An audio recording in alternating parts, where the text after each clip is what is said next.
نحمدہ ونصلی ونسلم علی رسولہ الکریم اما بعد۔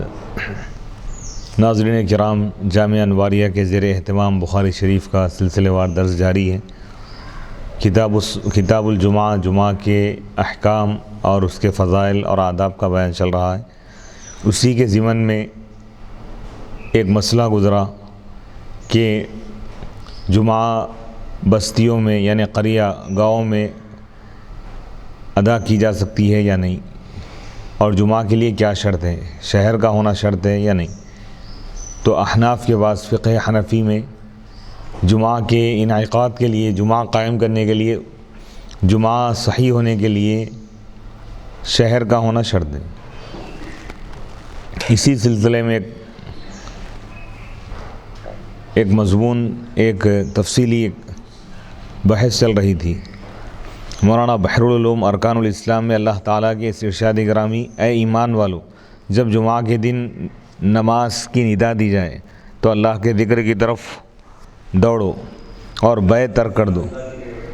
ندا دی جائے یعنی اذان جب ہو جائے جمعہ کے دن نماز کے لیے تو تم اللہ کے ذکر کی طرف دوڑو، یعنی تیزی سے مسجد کی طرف جاؤ خطبہ سننے کے لیے، اور بے کو ترک کر دو۔ اس کے تحت فرماتے ہیں یعنی اذان کے بعد بے حرام ہے، اور جمعہ کی طرف سعی لازم ہے، یعنی جمعہ کے لیے جانا یہ لازم ہے۔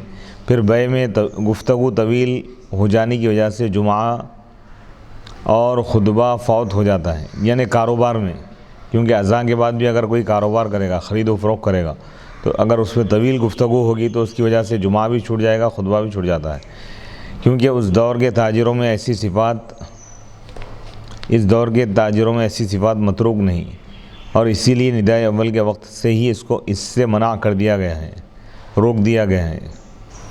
بس بیع و شراء کا شہر میں ہونا ظاہر ہے، اور وہاں یہ بھی فرمایا کہ مریض اور دیگر معذور لوگوں کے لیے جمعہ کے دن جماعت کے ساتھ ظہر ادا کرنا مکروہ ہے۔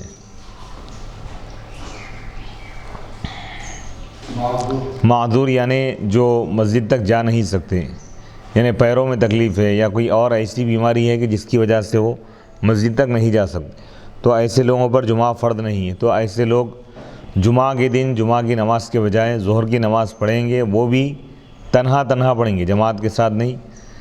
اور جمعہ اس محلے میں اور جس جگہ وہ لوگ رہتے ہیں وہاں پہ جمعہ کی نماز ہونے کے بعد وہ لوگ ظہر پڑھیں گے، اس سے پہلے نہیں پڑھ سکتے۔ البتہ دیہاتی لوگوں کے لیے ظہر کی جماعت میں کوئی حرج نہیں، کیونکہ شہر میں جمعہ تمام جماعتوں کا جامع ہوتا ہے۔ اس سے یہ بات واضح ہو جاتی ہے کہ وجوب جمعہ کے لیے شہر کا شرط ہونا مشروع ہے، یعنی شہر کا علاقہ ہونا ہے، شہری علاقے میں جمعہ ادا ہوں گی۔ کوئی گاؤں اگر ہے تو وہاں پر جمعہ نہیں ہوگا، تو وہاں کے لوگ، جس جگہ جمعہ نہیں ہوتا ہے تو وہاں کے لوگ ظہر کی نماز با جماعت پڑھ سکتے ہیں، کیونکہ حضور علیہ الصلوۃ والسلام کی ظاہری حیات سے لے کر آج تک یہی متوارث ہے، یعنی یہی بات چلی آ رہی ہے کہ اہل دیہات جمعہ نہیں پڑھتے، تو صاحب قدوری کے قول پر مقلدین کے لیے عمل لازم ہے، کیونکہ ان کا قول مذہب حنفی کے مطابق ہے، اور جمہور فقہاء محققین نے اسی کی اتباع کرتے ہوئے اسے ہی راجح قرار دیا ہے، اور علماء احناف میں سے کسی نے اس کا انکار نہیں کیا، جیسا کہ رد المحتار میں۔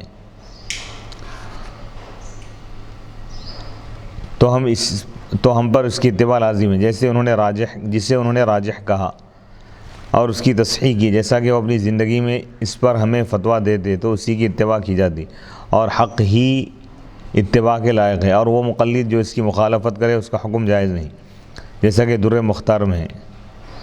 بہرحال اپنے مذہب کے خلاف مقلد کی قضاء، فیصلہ اس کا اصلاً نافذ نہ ہوگا۔ صحت جمعہ کے لیے شہر کا شرط ہونا جمہور احناف کے ہاں ثابت ہے، اور اس میں کسی کو انکار نہیں۔ تعریف شہر میں ان کے درمیان اختلاف پایا جاتا ہے۔ امام شافعی فرماتے ہیں کہ ہر وہ جگہ جہاں نامنتقل ہونے والی آبادی ہو اور وہاں 40 مکلف آدمی مقیم ہو تو وہاں جمعہ لازم ہو جاتا ہے۔ ہمارے مذہب میں اس بارے میں روایت مختلف ہے۔ ظاہر الروایت میں کہ یعنی امام شافعی رحمۃ اللہ علیہ فرماتے ہیں کہ ہر وہ جگہ جہاں نامنتقل ہونے والی آبادی، یعنی اتنے زیادہ لوگ ہیں کہ وہ پورے لوگ دوسری جگہ شفٹ نہیں ہو سکتے، منتقل نہیں ہو سکتے وقت واحد میں، اور وہاں پر 40 افراد ایسے ہیں جن پر شریعت کا حکم لازم ہوتا ہے، یعنی عاقل و بالغ مقیم افراد اگر ہیں، مرد حضرات، تو وہاں کے لوگوں پر جمعہ فرض ہے۔ ہمارے مذہب میں اس بارے میں روایت مختلف ہے۔ ظاہر روایت میں ہے کہ ایسا شہر ہو جس میں کوئی ایسا امام یا قاضی ہو، امام سے مراد خلیفہ وقت، یا قاضی ہو جو اقامت حدود کی طاقت رکھتا ہو، جو شرعی احکام کو نافذ کرنے کی طاقت رکھتا ہو۔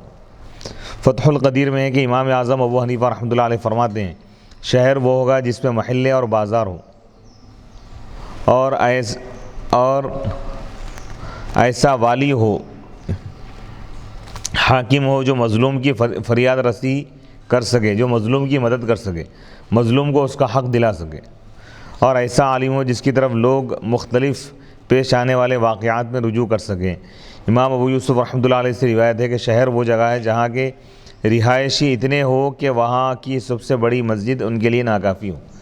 شہر اس علاقے کو کہتے ہیں، اس مقام کو کہتے ہیں جہاں اتنے زیادہ لوگ ہو کہ وہاں کے تمام لوگ اگر ایک بڑی جامع مسجد میں اگر جمع ہو جائے تو وہ مسجد ان کے لیے کافی نہ ہو،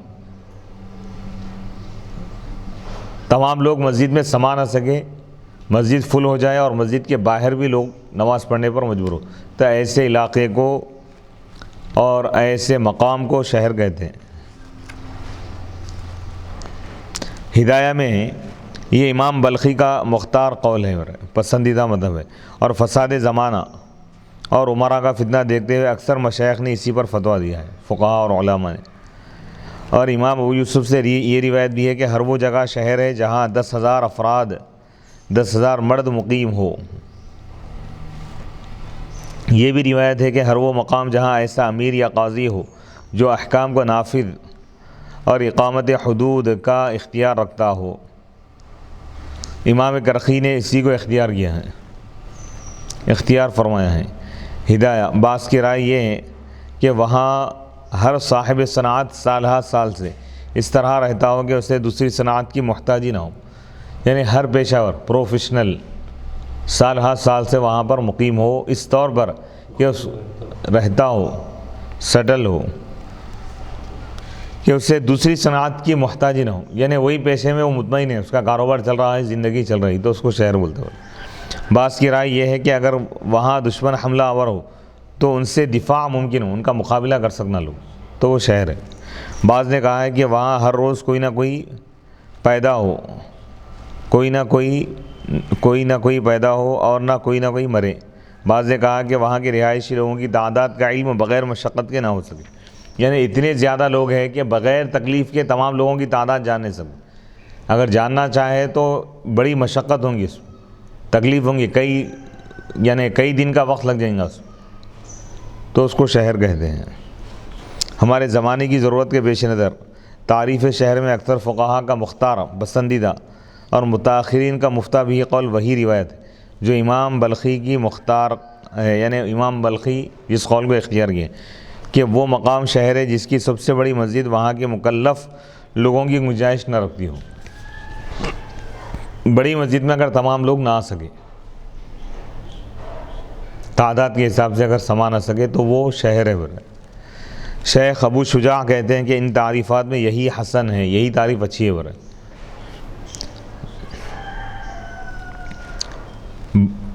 وقایہ بحر یعنی البحر الرائق، وقایہ اور متن مختار اور اس کی شرح میں اسی کو اختیار کیا گیا ہے، اور متن درر میں اسے ہی دوسرے قول پر مقدم کیا ہے، اور ظاہراً ترجیح اسی کو، یعنی یہی بات زیادہ معتبر ہے، یعنی تمام لوگ جس علاقے میں ایک مسجد میں نہ آ سکے، بڑی جامع مسجد میں اگر نہ سما سکے، وہ شہر ہے۔ صدر الشریعہ نے اپنے اس قول سے تائید کی ہے، کیونکہ احکام شرع خصوصاً اقامت حدود میں سستی واقع ہو چکی ہے، حدود یعنی سزائیں تو نافذ نہ ہو رہی، تو لہذا یہ تعریف زیادہ بہتر۔ سزائیں نافذ ہونے کی اگر قید لگائیں گے شہر کے لیے تو جمعہ پڑھنا مشکل ہو جائیں گے، کیونکہ اسلامی سزائیں تو کافروں کے ملک میں نافذ نہیں ہوتی، اسلامی ممالک میں نافذ ہونا مشکل ہے۔ ہاں۔ ہر وہ جگہ جس پر تعریف صادق آ رہی ہو وہ شہر ہے اور وہاں کے رہنے والوں پر جمعہ لازم ہوگا. جس پر تعریف صادق آ رہی یہ تعریف جہاں جہاں بھی لاگو ہوں گی، سمجھو یہ تعریف جہاں جہاں جس پر بھی صادق ہیں گی، یعنی جہاں جہاں یہ چیز پائی جائیں گی کہ شہر کے تمام لوگ، علاقے کے تمام لوگ ایک مسجد میں اگر نہیں آ سک رہے تو وہ شہر ہے، وہاں جمعہ ادا کرنا ہوگا. پھر مفتی صاحب میرا یہاں پر ایک مختصر سوال یہ ہے کہ یہاں بار بار جو ہے جامع مسجد کا ذکر کیا جا رہا ہے، لیکن اکثر جو دیہات ہے، گاؤں ہیں، جہاں چھوٹے جو ہے قصبہ وغیرہ جو ہوتے ہیں، تو وہاں پر ایک ہی مسجد ہوتی ہے. اب وہ لازمات ہے وہ جامع مسجد کی طرح، تو جامع مسجد کی جو تاریخ آپ بیان فرمائیں کہ مسجد بڑی ہو تو مسجد وہاں پر چھوٹی رہتی ہے، مگر ایک ہی مسجد رہتی ہے، ایک سے زیادہ مسجد وہاں پر نہ ہو. دو مسجد ہے لیکن دو بھی چھوٹے ہیں، یا ایک ہی مسجد ہے مگر چھوٹی ہے. تو اس میں شہر اور گاؤں کی تعریف میں یہ فرق بتا رہے ہیں کہ شہر اس علاقے کو کہتے ہیں، اس مقام کو کہتے ہیں کہ اس مقام کے لوگ، اس مقام میں جتنی مسجدیں ہیں اس کی سب سے بڑی مسجد میں، یعنی اگر ایک 5 مسجدیں ہیں لیکن 5 میں ایک مسجد سب سے بڑی ہے، بڑی مسجد میں اگر پورے جمع ہو جائیں تو مسجد ان کے لیے کافی نہ ہو، مسجد فل ہونے کے بعد بھی لوگ باقی رہ جائیں، مسجد میں ان کو جگہ نہ ملے، تو اس علاقے کو، اس مقام کو شہر کہتے ہیں. چاہے وہاں پہ ایک مسجد ہو چاہے 2 مسجد ہو، مسجدوں کی تعداد سے بحث نہیں، بحث اس بات سے ہے کہ بڑی مسجد میں، اگر اس علاقے کی بڑی مسجد میں تمام لوگ اگر آنا چاہے تو آ نہ سکے، جمع نہ ہو سکے، پوروں کو اندر جگہ نہ ملے مسجد کے احاطے میں، مسجد فل ہو کر باہر لوگ نکل جائیں تو اس کو شہر کہتے ہیں. تو اگر ایک ہی مسجد ہو، شہر میں ایک ہی مسجد ہو تو بھی وہی حکم، یہی حکم ہے. اگر کسی علاقے میں ایک ہی مسجد ہے اور اس ایک مسجد میں اس علاقے کے تمام لوگ نہیں سما سک رہے ہیں، مسجد ان کے لیے کافی نہیں ہو رہی ہے، مسجد اگر کم پڑ رہی ہے تو اس لہذا وہ بھی شہر میں داخل ہوں. ہاں مسجد میں تمام لوگ آنے کے باوجود بھی اگر جگہ باقی رہ جائے تو سمجھ جانا چاہیے کہ وہ شہر نہیں ہے، گاؤں ہے وہ، تو وہاں پہ جمعہ نہیں ہوں گی. یہ تعریف بیان کی. اور اگر تعریف صادق نہ ہے تو وہاں جمعہ نہیں ہوگا، خواہ قریے کے نام سے متعارف ہو یا کسی اور نام سے. تو اب وہ مقام متاخرین کے تعریف کے مطابق حکم مصر میں شرعاً ہوگا نہ کہ عرفاً، اور یہی احسن ہے. یعنی اب یہ علاقے کے لوگ کسی مقام کو شہر بول رہے ہیں، کسی علاقے کو گاؤں بول رہے ہیں، گاؤں کا نام دے دیے. لیکن اب موجودہ دور میں کیا ہے، ٹیکنالوجی کے حساب سے، ترقی کے اعتبار سے گاؤں اور شہر کا وہ ہو رہا ہے، لیکن شرعاً کیا ہے وہ نہیں دیکھیں گے. اب ٹیکنالوجی ہے نہیں ہے وہاں پہ، بعض علاقے ایسے جہاں پہ لائٹ بھی نہیں ہے لیکن بڑی تعداد ہے مسلمانوں کی، بڑی آبادی ہے، اور وہاں کی بڑی مسجد میں اگر نہیں آ سکتے لوگ تو وہ بھی شہر میں شمار ہوں گے. یعنی لوگوں کے شہر یا گاؤں کہنے سے وہ علاقہ گاؤں یا شہر نہیں ہوں گا. ولیج اور سٹی کا جو تعلق ہے شریعت میں، اس اعتبار سے، جمعہ اور احکام کے اعتبار سے اس چیز کو دیکھیں گے. لوگ دنیا والے کیا بول رہے ہیں، اس کو شہر بول رہے ہیں یا نہیں بول رہے ہیں. جیسے عرف عام میں حیدرآباد کی اصطلاح میں کیا کہتے ہیں، شہر حیدرآباد کے علاوہ جتنے بھی چھوٹے چھوٹے علاقے ہیں، محبوب نگر یا دوسرے بھی علاقے، اس کو کیا بولتے ہیں، گاؤں گاؤں بولتے ہیں. لیکن وہ مراد نہیں لیں گے. شریعت میں جو تعریف کی جا رہی ہے شہر اور گاؤں کی، وہ مراد. سبحان. تو شریعت کو دیکھنا ہے، عرف عام میں کیا بول رہے ہیں اس کا اعتبار نہیں کیا جائے گا عبادت اور احکام کے معاملے میں. تو اس اعتبار سے کوئی علاقہ غیر ترقی یافتہ ہے، ترقی یافتہ نہیں ہے، لیکن وہاں پر اگر شہر کی تعریف صادق آ رہی ہے کہ وہاں کے لوگ، وہاں کے تمام لوگ مسلمان ایک مسجد میں اگر جمع ہو رہے ہیں تو مسجد کافی نہیں ہو رہی، تو وہ بھی شہر کے حکم میں ہوں گا، وہاں پر بھی جمعہ لازم ہوگا. اور جس پر تعریف مذکور ذکر کی ہوئی تعریف صادق نہ ہو وہ شرعاً شہر ہے، وہ نہ شرعاً شہر ہے نہ عرفاً. لفظ قریہ میں شرعاً 2 اعتبار ہیں، ایک وہ جس کی یہ تعریف کی گئی، دوسرا وہ جس کی یہ تعریف نہ ہو سکے. بس پہلے میں جمعہ صحیح ہے، اور بڑا شہر یا قصبہ، اور وہ بڑا شہر یا قصبہ ہے، اور دوسرے میں جمعہ صحیح نہیں ہے، اور یہ دیہات ہے، اور جنگل کا بھی یہی حکم ہے. جیسا کہ اس پر قحطستانی کی عبارت دلالت کر رہی ہے، یہ کتاب کا نام. قصبات اور بڑے دیہاتوں جن میں بازار ہو جمعہ فرض ہوتا ہے. جن میں بازار ہو جمعہ فرد ہوتا ہے، یعنی شہر بڑے شہروں کے حساب سے چھوٹے شہر ہو، عرف عام میں اس کو گاؤں بھر ہے، لیکن وہاں پہ بڑے بڑے بازار لگے ہیں، منڈیاں ہیں، مارکیٹ ہے، تو اب وہاں پر بھی جمعہ فرد ہوتا ہے کیونکہ آبادی زیادہ ہے وہاں پہ۔ اور بحر میں ہے کہ قریہ اور جنگل میں جمعہ نہیں ہو سکتا، کیونکہ حضرت علی رضی اللہ تعالیٰ عنہ کا قول ہے کہ جمعہ تکبیرات تشریق، نماز عید الفطر اور اضحیٰ، عید الاضحیٰ کی نماز مصر جامع یا بڑے شہر کے سوا نہیں ہو سکتی۔ پھر فرمایا اہل شہر کے علاوہ یہ کسی پر لازم نہیں۔ تحتاوی میں اسی طرح ہے، ان دونوں کے درمیان عموم و خصوص کی نسبت ہے، تو دلائل مذکورہ سے واضح ہو گیا کہ بالاتفاق فرضیت جمعہ مخصوص ہے، جمعہ کا فرض ہونا یہ مخصوص ہے، ہر علاقے کے لوگوں پہ فرض ہوگا، انہی لوگوں پر، انہی مسلمانوں پر، اسی علاقے کے مسلمانوں پر فرض ہوگا جہاں پر شہر کی تعریف صادق آتی ہے۔ تو اگر ایسے اہل دیہات جمعہ قائم کریں جسے شرعاً شہر نہیں کہا جا سکتا، تو ان کے ذمے سے ظہر ساقط نہ ہوں گی، یعنی ایسا علاقہ ہے بھی شرعاً شرعی اعتبار سے اس کو شہر نہیں بول سکتے، تو وہاں کے لوگ اگر جمعہ پڑھ لیے تو کیا ان کی ذمہ داری ادا ہو جائیں گی؟ نہیں، ان کی ذمہ داری ادا نہیں ہوں گی، ان پر لازم ہے کہ دوبارہ ظہر کی نماز پڑھے، کیونکہ جمعہ کے لیے جو شرط ہے، شرط نہیں پائی جا رہی، شرائط جمعہ کے بغیر جمعہ اگر پڑھیں گے تو جمعہ ادا نہیں ہوگا، ظہر ادا کرنا پڑیں گا، ظہر تنہا پڑھنا پڑیں گا۔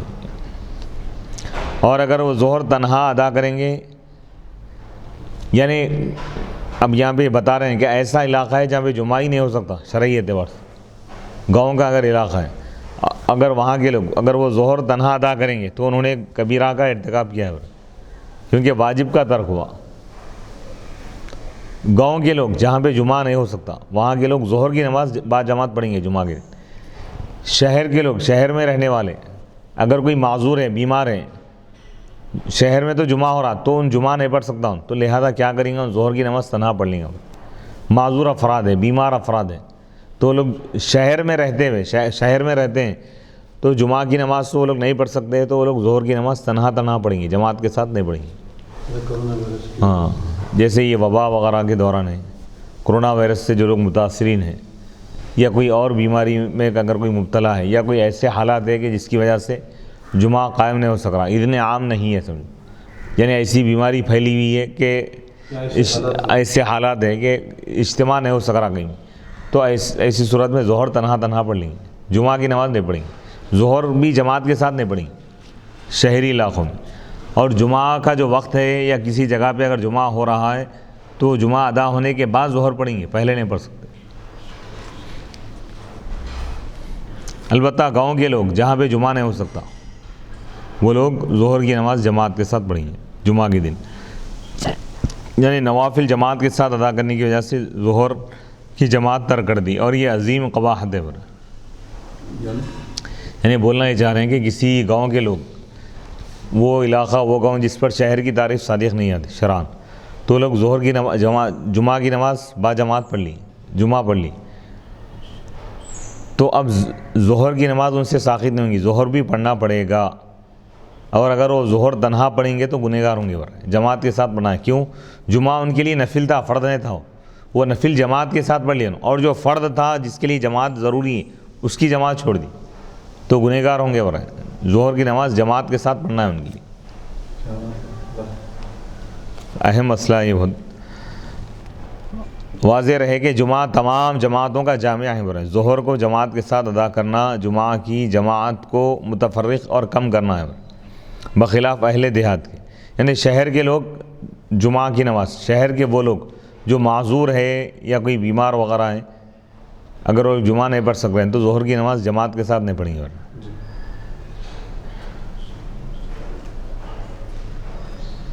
بخلاف اہل دیہات کے کہ وہاں جمعہ لازم نہیں، تو وہاں ظہر کو جماعت کے ساتھ ادا کرنا جمعہ کے لیے تفریق و تشکیل کا سبب نہیں ہے، وہ تقلیل کا سبب نہیں ہے۔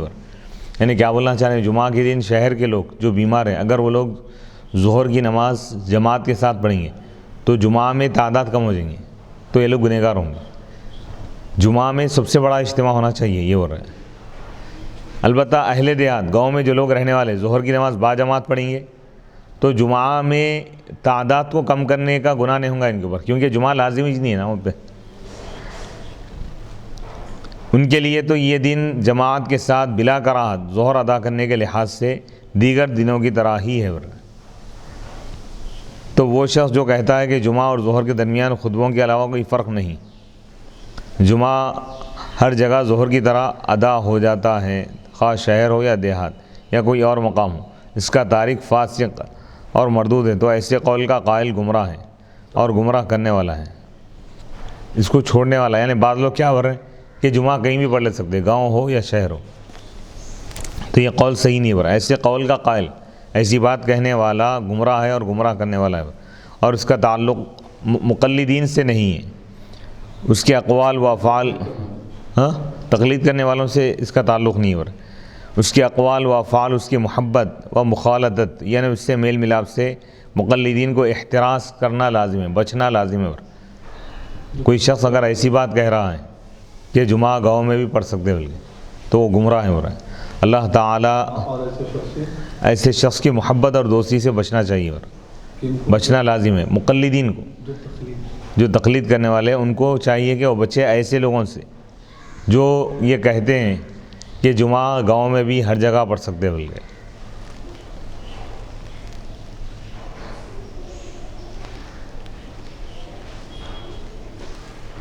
اللہ تعالیٰ کا علم کل اور اکمل ہے. نیز امام احمد رضا خان صاحب علیہ رحمہ گاؤں اور دیہات میں جمعہ اور عید کے متعلق ایک سوال کے جواب میں تحریر فرماتے ہیں. کیا فرماتے ہیں؟ علماء دین و شرائع متین اس مسئلے میں کہ ایک دیہات ہے جس کی آبادی تقریباً 500 کے قریب ہے، اور اس میں ایک ایسی مسجد ہے کہ اگر اس گاؤں کے مکلفین اس میں جمع ہو تو مسجد پر نہ ہوگی، مسجد نہیں بھریں گی. اور اس کے قریب 2 کوس پر کئی قصبے ہیں 2 میل پر. اس گاؤں میں از روئے مذہب حنفی نماز جمعہ و عیدین جائز ہے یا نہیں؟ اس کا جواب دیتے ہیں، فرما رہے ہیں کہ باجماع جملہ ائمہ حنفیہ اس میں جمعہ و عیدین باطل ہے، یعنی غلط ہے اور پڑھنا گناہ ہے. تمام متون و شروح و فتاوی میں شرح صحتها المصر، جمعہ کی صحت کے لیے، درست ہونے کے لیے شہر کا ہونا شرط. در مختار میں ہے صلاۃ العید فی القریٰ تکرہ تحریما لأنہ اشتغال بما لا یصح لأن المصر شرط الصحہ. دیہاتوں میں عید کی نماز مکروہ تحریمی ہے، گاؤں میں کیونکہ حرام ہے، ناجائز بالکل، کیونکہ یہ ایسے عمل ہے، ایسے عمل میں مشغول ہونا ہے جو درست نہیں، کیونکہ اس کی صحت کے لیے شہر کا ہونا شرط ہے. جمعہ اور عیدین کی ادائیگی اور اس کے انعقاد کے درست ہونے کے لیے مصر ہونا شرط ہے. مصر سے مراد شہر. شہر کی تعریف پیچھے گزر چکی. شہر کی تعریف ابھی جو ہم بیان کیے، کیا ایسا علاقہ جہاں کہ تمام مسلمان وہاں کی بڑی مسجد میں بھی اگر جمع ہو جائیں تو مسجد فل ہو جائے اور مسجد ان کے لیے کافی نہ ہو تو وہ شہر ہے.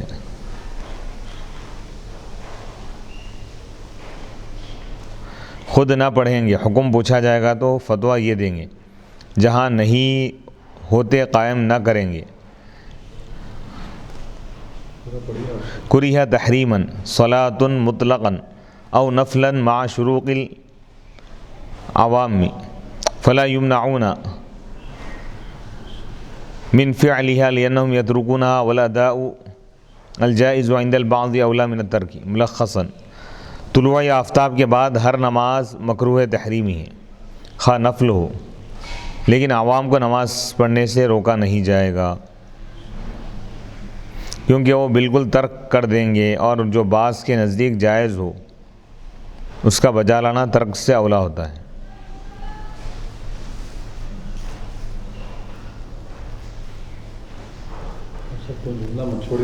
یعنی اس میں یہ بتا رہے ہیں کہ اگر کسی علاقے میں لوگ پڑھ لے رہے ہیں، ہم خود تو ہم نہیں پڑھیں گے، ایسے علاقوں میں گاؤں میں جمعہ عیدین نہیں پڑھیں گے، اگر حکم پوچھا جائے گا تو فتویٰ یہ دیں گے. حکم تو یہی ہے کہ بھائی نہیں پڑھنا ہے، بلکہ جہاں نہیں ہوتے قائم نہیں کریں گے. جن گاؤں میں جمعہ وغیرہ نہیں ہوتے وہاں پہ قائم نہیں کریں گے. بئی ہم اگر عوام پڑھتے ہو کسی گاؤں میں اگر پڑھ لے رہے لوگ تو منع نہ کریں گے. اس کی وجہ یہ بتا رہے ہیں وہ کام جو بعض کے بعد جائز ہے تو اس کو چھوڑنے سے کر لینا بہتر ہے. اور بعض ائمہ جائز قرار دی نا گاؤں میں ہو سکتی ہے بلکہ تو لہذا اگر کہیں پڑھ رہے ہیں تو روکنا بھی مناسب نہیں ہوتا. کہیں اگر نہیں پڑھ رہے ہیں تو جا کے شروع بھی نہیں کریں. گاؤں اور دیہات میں جمعہ نہ ہونے کے متعلق احادیث اور آثار. ابو عبد الرحمن بیان کرتے ہیں کہ حضرت علی رضی اللہ تعالیٰ عنہ نے فرمایا شہر کی جامع مسجد کے سوا جمعہ اور تشریق فرض نہیں ہے. مصنف ابن ابی شیبہ حدیث نمبر 5098. حارث بیان کرتے ہیں کہ حضرت علی رضی اللہ تعالیٰ عنہ نے ارشاد فرمایا شہر کی جامع مسجد یا کسی بڑے شہر کے سوا جمعہ، تشریق، عید الفطر اور عید الاضحیٰ فرض نہیں ہے. مصنف ابن ابی شیبہ حدیث نمبر 5099. ابراہیم بیان کرتے ہیں کہ حضرت حذیفہ رضی اللہ تعالیٰ عنہ نے کہا کہ گاؤں دیہات والوں پر جمعہ فرض نہیں ہے، جمعہ صرف شہر والوں پر فرض ہے جیسے اہل مدائن ہے. مصنف ابن ابی شیبہ حدیث نمبر 5100. ہشام بیان کرتے ہیں کہ حسن بصری اور محمد بن سیرین نے کہا جمعہ شہروں میں فرض ہے. مصنف ابن ابی شیبہ. مغیرہ بیان کرتے ہیں کہ ابراہیم نے کہا شہر کی جامع مسجد کے سوا جمعہ اور تشریق فرض نہیں ہے. حضرت مغیرہ صحابی رسول کیا بول رہا کہ شہر کی جامع مسجد کے سوا جمعہ اور تشریق فرض نہیں ہے، شہر کی جامع مسجد میں ہی فرض ہے. مصنف ابن ابی شیبہ میں حدیث نمبر 5105. ابو عبد الرحمن بیان کرتے ہیں کہ حضرت علی رضی اللہ تعالیٰ عنہ نے فرمایا شہر کی جامع مسجد کے سوا جمعہ اور تشریق فرض نہیں ہے. مصنف ابن ابی شیبہ حدیث نمبر 5106. بخاری شریف کی جو روایت ہے حدیث نمبر 893. حدثنا بشر بن محمد المروزی قال اخبرنا عبد الله قال اخبرنا یونس عن الزهری قال اخبرني سالم بن عبد الله عن ابن عمر رضی اللہ تعالی عنہما قال سمعت رسول الله صلی اللہ علیہ وسلم يقول كلكم راع وزاد الليث قال يونس كتب زريق بن حكيم إلى ابن شهاب وأنا معه يومئذ بوادي القرى هل ترى أن نجد أن أجمع وزريق ورزيق عامل على أرض يعملها وفيها جماعة من السودان وغيرهم ورزيق يومئذ على أيلة فكتب ابن شهاب وأنا أسمع يأمره أن يجمع يخبره أن سالما حدثه وأن عبد الله بن عمر يقول سمعت رسول الله صلى الله عليه وسلم يقول كلكم راع وكلكم مسؤولون عن رعيته الإمام راع ومسؤول عن رعيته والرجل راع في أهله وهو مسؤول عن رعيته والمرأة راعية في بيت زوجها ومسؤولة عن رعيتها والخادم راع في مال سيده ومسؤول عن رعيته قال وحسبت أن قد قال والرجل راع في مال أبيه ومسؤول عن رعيته وكلكم راع ومسؤول عن رعيته. امام بخاری رحمۃ اللہ علیہ فرماتے ہیں کہ ہمیں بشر بن محمد المروزی نے حدیث بیان کی. قال انہوں نے کہا ہم کو عبداللہ نے خبر دی. قال انہوں نے کہا ہم کو یونس نے خبر دی زہری سے. قال انہوں نے کہا اخبرنا ہم کو خبر دی سالم بن عبداللہ حضرت عبداللہ بن عمر رضی اللہ تعالی عنہما سے. قال انہوں نے کہا میں اللہ کے رسول علیہ الصلاۃ والسلام کو ارشاد فرماتے ہوئے سنا کہ تم میں سے ہر شخص نگہبان ہے یعنی ذمہ دار ہے، نگران کار ہے. اور لیث نے یہ اضافہ کیا کہ یونس نے کہا رزیق بن حکیم نے ابن شہاب کی طرف لکھا اور اس دن میں ان کے ساتھ وادی قرا اور اس دن میں ان کے ساتھ وادی قرا میں تھا. کیا لکھے کہ آپ کی کیا رائے ہے کہ میں جمعہ قائم کروں. اور رزیق اس زمین پر عامل تھے، عامل سے مراد گورنر تھے اور اس پر عمل کرتے تھے اور اس نگرانی کرتے تھے، حکومت کرتے تھے. اور اس میں حبشیوں اور دوسرے لوگوں کی جماعت تھی. اور رزیق ان دنوں ایلا پر حاکم تھے، ایلا کے حاکم تھے. بس ابن شہاب نے جواب لکھا اور میں سن رہا تھا. انہوں نے ان کو جمعہ قائم کرنے کا حکم دیا اور ان کو یہ خبر دی کہ سالم نے ان کو یہ حدیث بیان کی ہے کہ حضرت عبداللہ بن عمر رضی اللہ تعالیٰ عنہما بیان کرتے ہیں کہ میں نے اللہ کے رسول علیہ الصلوۃ والسلام کو یہ ارشاد فرماتے ہوئے سنا ہے، تم میں سے ہر شخص نگہبان ہے، نگران کار ہے، اور ہر شخص اپنے ماتحت لوگوں کی طرف سے جواب دے۔ سربراہ ملک کا جو بڑا ہے وہ بھی نگران کار ہے، نگہبان، اور وہ اپنے ماتحت لوگوں کی طرف سے جواب دے۔ مرد اپنے گھر والوں کا نگہبان ہے اور وہ اپنے گھر والوں کی طرف سے جواب دے، اور عورت اپنے خاندان کے گھر کی نگہبان ہے، یعنی نگرانی اس پر لازم ہے، اور وہ اپنے ماتحت لوگوں کی طرف سے جواب دے، اور نوکر اپنے مالک کے مال کا نگہبان ہے اور وہ اپنے زیر تصرف چیزوں کی طرف سے جواب دے، اور میرا گمان یعنی اس کے اختیار میں جو چیزیں ہیں اس کے بارے میں اس سے پوچھا جائے گا۔ اور میرا گمان ہے کہ آپ نے فرمایا، اور مرد اپنے باپ اپنے والد کے مال کا نگہبان ہے۔ والرجل راع فی مال ابیہ ومسئول، اور اس سے پوچھا جائے گا اور وہ جواب دیں اس کے ماتحت لوگوں کے بارے میں۔ وکلکم مسئولون وکلکم راع ومسئول، تم میں سے ہر شخص نگران کار ہے اور ذمہ دار ہیں اپنی رعیت کے بارے میں، یعنی جس شخص کو جس کا ذمہ دار بنا دیا گیا اس کے بارے میں، لوگوں کے بارے میں اس سے پوچھا جائے، یعنی والد کو ایک شخص کو اپنی اولاد کے بارے میں پوچھا جائے گا، شوہر کو بیوی کے حقوق کے بارے میں پوچھا جائے گا، بیوی کو شوہر کے حقوق اور گھر کے تمام چیزوں کی حفاظت کے متعلق پوچھا جائے گا۔ کوئی کسی ملک کا لیڈر ہے، نگران کار ہے، کسی قوم کا لیڈر ہے، کسی علاقے کا لیڈر ہے، تو اس سے اس علاقے کے بارے میں پوچھا جائے گا۔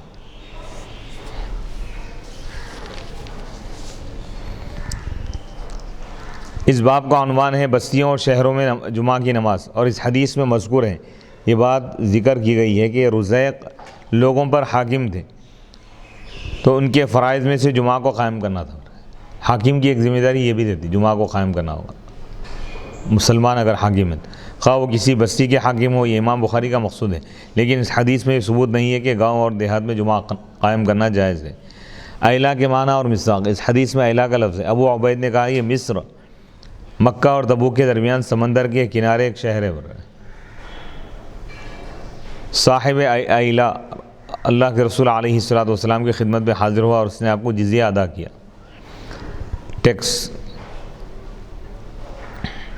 مدین بن ابراہیم کی بیٹی کا نام ایلا رکھا گیا تھا۔ یہ بھی کہا گیا ہے کہ ایلا سمندر کے کنارے ایک بستی تھی۔ الیعقوبی نے کہا ہے کہ ایلا بہت بڑا شہر ہے جو سمندر کے کنارے ہیں، یہاں شام، مصر اور اندلس کے حجاج جمع ہوتے ہیں، اور یہاں بہت زیادہ تجارت ہوتی ہے۔ بحر قلزم سے لے کر ایلا تک 6 مراحل کا فاصلہ ہے۔ بحر شام کے ساحل پر یہود کا شہر، انہیں ہفتہ سبت کے دن یعنی ہفتے کے دن مچھلی کے شکار سے روکا گیا تھا، نہ رکے اور مسخ کر دیے گئے تھے۔ ہر شخص کی نگہبانی کا دائرہ کار، اس حدیث میں راعی کا لفظ ہے، اس کے معنی ہے چرواہا، نگہبان اور محافظ۔ اس لفظ کے مفہوم میں امام، مرد، عورت، خادم اور بیٹا مشترک ہے، لیکن ان کے معنی مختلف ہیں۔ بس امام اور سربراہ کے لیے ملک کی نگہبانی یہ ہے کہ وہ حدود قائم کرے اور حدود شرع کو نافذ کرے، اور مرد کی نگہبانی یہ ہے کہ وہ اپنے افراد خاندان کی کفالت کرے، ان کی معاشی ضروریات کو پورا کرے، ان کے حقوق ادا کرے، ان کے لباس اور علاج معالجے کا انتظام کرے اور ان سے عبادت کروائے۔ اور عورت کی نگہبانی یہ ہے کہ وہ اپنے خاندان کے گھر کے معاملات چلانے کے لیے اچھی تدبیر کرے اور خاوند کے مال اور اپنی عفت کی حفاظت کرے، اور خادم کی نگہبانی یہ ہے کہ وہ اپنے مال کی اچھی طرح خدمت کرے اور جو چیزیں اس کے تصرف میں ہیں ان کی دیکھ بھال کرے۔ اور کسی شخص کی اپنے باپ کے مال کی نگہبانی یہ ہے کہ وہ اپنے باپ کے مال کو نقصان سے بچائے اور اس میں اضافے کی کوشش کرے۔ عامل اور والی یعنی گورنر اور والی، حاکم، خاص سلطان کا مقرر کیا ہوا ہو یا عوام نے مقرر کیا ہو، وہ جمعہ پڑھا سکتا ہے۔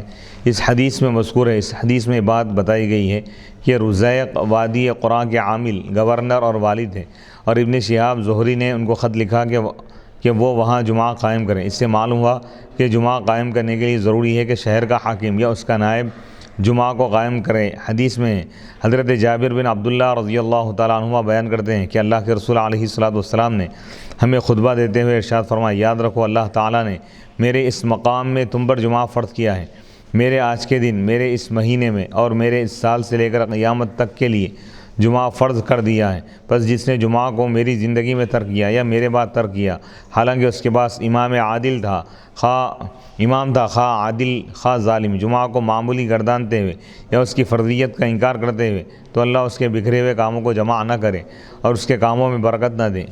یہ حدیث سنن ابن ماجہ میں ہے، حدیث نمبر 1081۔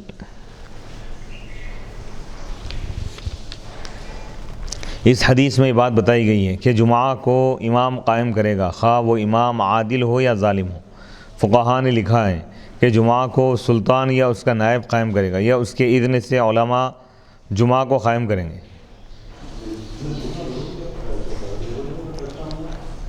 علامہ احمد رضا خان فاضل بریلوی علیہ الرحمہ نے فرمایا ہے، لکھا ہے کہ اگر سلطان نہ ہو تو عوام جس عالم کو مقرر کر دے وہ جمعہ قائم کر سکتا ہے۔ فَإِن نُصِبَ إِمَامُ الْجُمْعَةِ لِوَالِي الْإِسْلَامِ فَإِن لَمْ يَكُنْ فَلِلْعَامَّةِ لَا لِلْخَطِيبِ وَحْدَهُ۔ امام جمعہ کا مقرر کرنا والی اسلام کا کام ہے۔ فَإِنَّ نَصْبَ إِمَامِ الْجُمْعَةِ لِوَالِي الْإِسْلَامِ فَإِن لَمْ يَكُنْ فَلِلْعَامَّةِ لَا لِلْخَطِيبِ وَحْدَهُ۔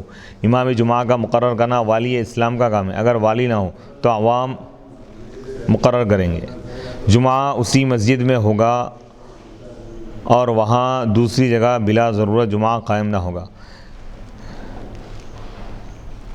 کیونکہ باقی عوام کا تقرر ضرورت کے ساتھ مقید ہے۔ ہاں اگر وہاں کوئی عالم دین، فقیہ، معتمد، قابل بھروسہ، افقہ اہل بلد ہو تو وہ حسب مصلحت اپنے حکم سے دوسری جگہ بھی جمعہ قائم کر سکتا ہے۔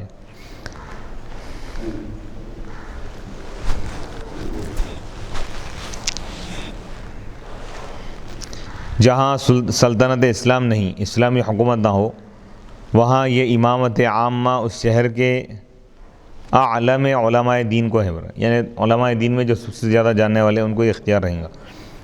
جہاں یہ بھی نہ ہو وہاں بمجبوری عام مسلمان جسے مقرر کر لیں، یعنی عام مسلمان جسے مقرر کرے وہ بھی جمعہ پڑھا سکتا ہے،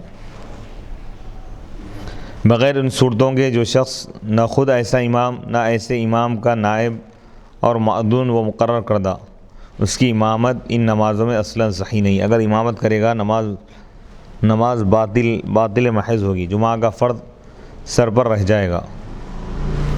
ان شہروں میں کہ سلطان اسلام موجود نہیں اور تمام ملک کا ایک عالم پر اتفاق دشوار ہے، اعلم علماء بلد، اس شہر کے علماء میں سب سے زیادہ جاننے والے، کہ اس شہر کے سنی عالموں میں سب سے زیادہ فقیہ ہو، نماز کے مثل مسلمانوں کے کاموں میں ان کا امام عام ہے اور بحکم قرآن عظیم ان پر اس کی طرف رجوع اور اس کے ارشاد پر عمل فرض ہے۔ جمعہ و عیدین و کسوف کی امامت وہ خود کرے یا جسے مناسب جانے مقرر کرے، اس کے خلاف پر عوام بطور خود اگر کسی کو امام بنا لیں گے صحیح نہ ہوگا۔ عوام کا تقرر بمجبوری اس حالت میں روا رکھا گیا ہے، جائز قرار دیا گیا ہے جب امام عام موجود نہ ہو، اس کے ہوتے ہوئے ان کی قرارداد کوئی چیز نہیں۔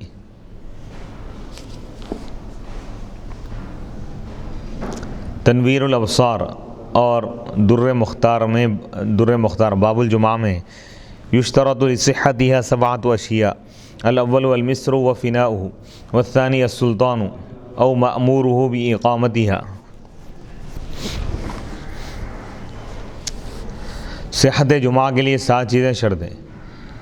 ایک یہ شہر اور یا فنائے شہر کا ہونا یا فنائے شہر۔ دوسری شرط ہے سلطان، حاکم وقت، مسلمان بادشاہ ہونا یا اقامت جمعہ پر، جمعہ قائم کرنے پر اس کی طرف سے کوئی مأمور ہو۔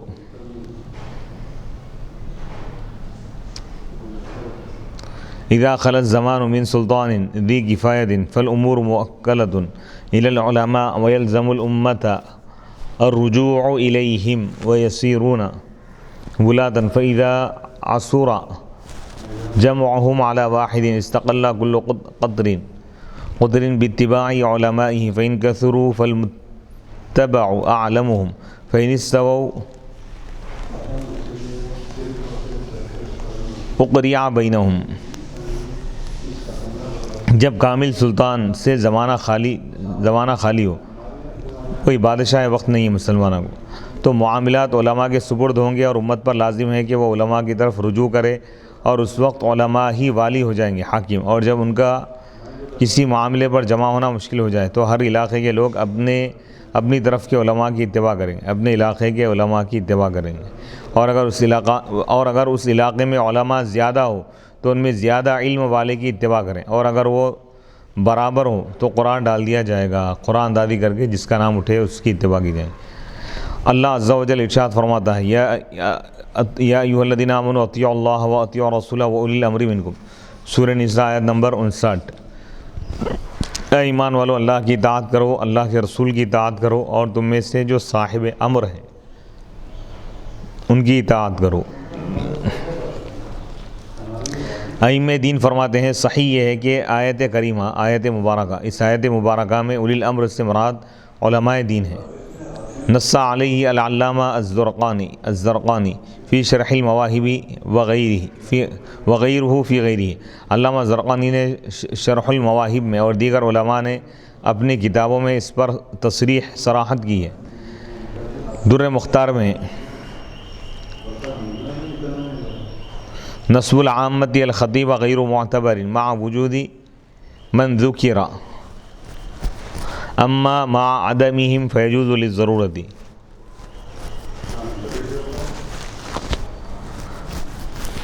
مذکورہ لوگوں کے ہوتے ہوئے، یعنی سلطان بادشاہ کا نائب اگر ہو تو لوگوں کا خطیب کو مقرر کرنا درست نہ ہوگا، اور ان کی عدم موجودگی میں ضرورت کی وجہ سے جائز ہوگا. یعنی جہاں پر اسلامی بادشاہ سربراہ موجود ہو تو وہاں پر اگر لوگ عوام الناس امام کو اگر مقرر کر لیں تو صحیح نہ ہوگا جمعہ پڑھانے کے لیے.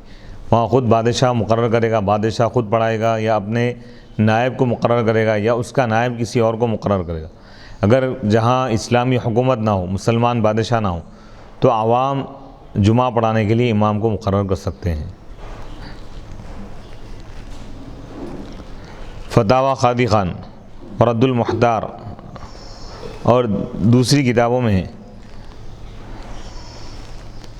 خطبہ بلا اذن الامام والامام حاضر لم يجوز الا ان يكون الامام امرہ بذلك واللہ تعالی اعلم. اگر کسی نے امام کی اجازت کے بغیر خطبہ دیا حالانکہ امام موجود تھا تو یہ جائز نہیں ہے، مگر اس صورت میں جب امام نے اسے اجازت دی ہو. واللہ تعالی اعلم، اللہ تعالیٰ بہتر جانتا.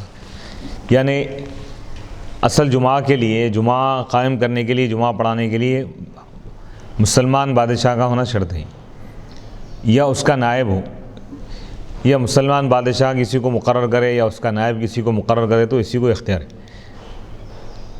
اگر ایسا شخص موجود ہے، اس کی موجودگی میں کوئی اور دوسرا شخص اس کی اجازت کے بغیر خطبہ دے دیا تو وہ صحیح نہیں ہے، دوبارہ خطبہ دینا پڑے گا.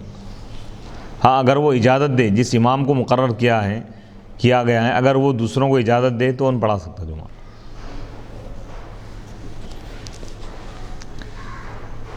باب نمبر 12. باب هل على من لم يشهد الجمعہ غسل من النساء والصبیان وغیرہم. کیا ان لوگوں پر غسل فرض ہے، لازم ہے؟ کیا ان لوگوں پر غسل کرنا ہے ان لوگوں کے لیے جو جمعہ حاضر نہیں ہوتے، عورتیں اور بچے جن پر جمعہ میں حاضر ہونا فرض نہیں ہے، آیا ان پر غسل ہے یا نہیں؟ وقال ابن عمر انما الغسل على من تجب علیہ الجمعہ. یعنی جمعہ، حضرت عبداللہ بن عمر رضی اللہ تعالیٰ عنہ فرماتے ہیں کہ غسل انہی لوگوں پر ہے جن پر جمعہ واجب ہے، جمعہ فرض ہے. حضرت عبداللہ بن عمر رضی اللہ تعالیٰ عنہ بیان کرتے ہیں کہ اللہ کے رسول علیہ الصلوۃ والسلام نے فرمایا، مردوں اور عورتوں میں سے جو جمعہ کے لیے آئے وہ غسل کرے، اور مردوں اور عورتوں میں سے جو جمعہ پڑھنے نہیں آیا اس پر غسل نہیں ہے. یعنی یہ جو غسل ہے جمعہ کا، جمعہ کی وجہ سے، دن کی وجہ سے نہیں، نماز کی وجہ سے ہو رہا ہے. جس پر نماز فرض ہے اس کے لیے غسل ہے، جو جس پر نماز فرض نہیں ہے اس کے لیے غسل نہیں ہے. حدیث نمبر 854. حدثنا ابو الیمانی قال اخبرنا شعیب عن الزہری قال حدثني سالم بن عبد الله انه سمع عبد الله بن عمر رضی اللہ تعالی عنہما یقول سمعت رسول اللہ صلی اللہ علیہ وسلم یقول من جاء منکم الجمعۃ فلیغتسل. امام بخاری رحمۃ اللہ علیہ فرماتے ہیں کہ ہم کو ابو الیمان نے حدیث بیان کی. قال انہوں نے کہا ہم کو شعیب نے خبر دی زہری سے. زہری نے کہا حدثنی، مجھ کو حدیث بیان کی عبداللہ بن سالم بن عبداللہ نے، کہ وہ حضرت عبداللہ بن عمر رضی اللہ تعالیٰ عنہما کو یہ فرماتے ہوئے سنے. عبداللہ بن عمر رضی اللہ تعالیٰ عنہما نے فرمایا کہ میں اللہ کے رسول علیہ الصلوۃ والسلام کو یہ ارشاد فرماتے ہوئے سنا، تم میں سے جو کوئی جمعہ کو آئے چاہیے کہ وہ غسل کر کے آئے. تو اس سے معلوم ہوا کہ چھوٹے بچوں پر غسل نہیں ہے اور خواتین پر بھی نہیں، کیونکہ ان پر جمعہ لازم نہیں ہے نا. جمعہ ان کے لیے ظہر کے حکم ہے. حدیث نمبر 895. حدثنا عبداللہ بن مسلمۃ عن مالک عن صفوان بن سلیم عن عطاء بن یسار عن ابی سعید الخدری رضی اللہ تعالی عنہ ان رسول اللہ صلی اللہ علیہ وسلم قال غسل یوم الجمعۃ واجب علی کل محتلم. حضرت ابو سعید خدری رضی اللہ تعالیٰ عنہ سے روایت ہے کہ اللہ کے رسول علیہ الصلوۃ والسلام نے فرمایا جمعہ کے دن کا غسل واجب ہے ہر بالغ پر، یعنی ثابت ہے. اگر وہ اس کو غسل کی حاجت ہے تو غسل اس پر فرض ہوگا، اگر حاجت نہیں ہے، پاک ہے پہلے سے، تو اب دوبارہ اس کے لیے غسل کرنا یہ مستحب ہے، افضل ہے، سنت ہے. حدیث نمبر 896. حدثنا مسلم بن ابراہیم قال حدثنا وہیب قال حدثنا ابن طاووس عن ابیہ عن ابی ہریرہ قال قال رسول اللہ صلی اللہ علیہ وسلم نحن الآخرون السابقون یوم القیامۃ اوتوا الکتاب من قبلنا واوتیناہ من بعدہم فہذا اليوم الذی اختلفوا فیہ فہدانا اللہ فغدا للیہود وبعد غد للنصارى فسکت. حضرت ابو ہریرہ رضی اللہ تعالیٰ عنہ سے روایت ہے، انہوں نے کہا اللہ کے رسول علیہ الصلوۃ والسلام نے ارشاد فرمایا ہم آخری ہیں، یعنی آخر میں آنے والے ہیں دنیا میں، السابقون، اور سب سے پہلے رہیں گے قیامت کے دن. یعنی دنیا میں بھیجے جانے کے اعتبار سے، پیدا کیے جانے کے اعتبار سے ہم آخری امت ہیں، امتوں میں ہم آخری ہیں دنیا میں وجود کے اعتبار سے، لیکن قیامت کے دن سب سے آگے رہیں گے، جنت میں جانے کے اعتبار سے ہم سابق رہیں گے. حضور فرما رہے ہیں اوت الکتاب، یہودیوں کو کتاب دی گئی ہم سے پہلے اور ہم کو کتاب دی گئی ان کے بعد. بس یہ وہ دن ہے جس میں وہ اختلاف کیے جمعہ کے دن کے بارے میں. تو اللہ تعالیٰ ہم کو توفیق عطا فرمائے، ہم جمعہ کا دن لے لیے، وہ لوگ جمعہ کا دن اللہ تعالیٰ پیش فرمایا تو قبول نہیں کرے. فغدن، جمعہ کے بعد کا جو دوسرا دن ہے، جمعہ کے بعد کا دن، ہفتے کا دن یہودیوں کا ہے اور اتوار کا دن عیسائیوں کا ہے. یعنی ان کا دن بھی بعد میں آ رہا ہمارے، پہلے ہم عبادت کرتے جمعہ کے دن، ہفتے کے دن یہودی، اتوار کے دن عیسائی. فسکت، پھر آپ خاموش ہو گئے. حدیث نمبر 897. حدثنا حدیث نمبر 897. ثم قال حق على كل مسلم ان يغتسل في كل 7 ايام يوما يغسل فيه رأسه وجسده. پھر آپ نے فرمایا ہر مسلمان پر حق ہے، واجب ہے کہ وہ ہر 7 دن میں ایک دن، ہفتے میں ایک دن غسل کرے، اس میں اپنا سر اور اپنا جسم دھوئیں. یعنی حق ہے وہ رہے، یعنی اس کا حق بنتا ہے. تو واجب ہے، واجب بیمانہ یعنی ایمانی تقاضا یہ ہے کہ وہ کرنا چاہیے. اگر غسل کی حاجت ہے وہ تو فرض ہے ہی ہے، غسل کی حاجت نہیں ہے پھر بھی غسل کر لینا چاہیے، افضل ہے، سنت. اس حدیث میں سر کا ذکر فرمایا، حالانکہ تمام جسم میں سر بھی داخل ہے. جب تمام جسم کو دھویا جائے گا تو سر بھی دھل جائے گا. اس کی وجہ سر کا تمام اعضاء میں اشرف ہونا، یعنی عظمت اس کی زیادہ ہے نا سر کی. حدیث نمبر 898. رواہ ابان بن صالح عن مجاہد عن طاؤوس عن ابی ہریرہ قال قال النبی صلی اللہ علیہ وسلم للہ تعالی علی کل مسلم حق ان یغتسل فی کل 7 ایام یوما. نبی پاک حضرت ابو ہریرہ رضی اللہ تعالیٰ عنہ سے روایت ہے، انہوں نے کہا اللہ کے نبی علیہ الصلوۃ والسلام نے فرمایا ہر مسلمان پر واجب ہے، اللہ تعالیٰ کا یہ حق ہے ہر مسلمان پر کہ وہ غسل کرے ہر 7 دن میں 1 دن، ہر مسلمان پر یہ حق ہے اور ہے، ثابت ہے، حق بمعنی ثابت۔ باب نمبر 13 بابن، امام بخاری نے اس باب کا عنوان نہیں لکھا اور یہ ابواب سابقہ کا، گزرے ہوئے ابواب کا یہ تتمہ ہے، تکمیل ہے۔ گزرے ہوئے ابواب میں جو باتیں بیان کی اس کے بعد اگر کوئی چیز چھوٹ جاتی ہے تو امام بخاری رحمۃ اللہ علیہ کا طریقہ یہ ہے کہ مطلق باب ذکر کرتے اور اس میں بکھری ہوئی چیزیں، چھٹی ہوئی چیزوں کو لے کے آتے، اس کی تکمیل کر لیتے اور ان کے ساتھ لاحق ہے۔ سبحان اللہ۔ حدیث نمبر 899 حدثنا عبداللہ بن محمد قال حدثنا شبابۃ قال حدثنا ورقاء عن عمرو بن دینار عن مجاہد عن ابن عمر عن النبی صلی اللہ علیہ وسلم قال اذنوا للنساء باللیل الی المساجد۔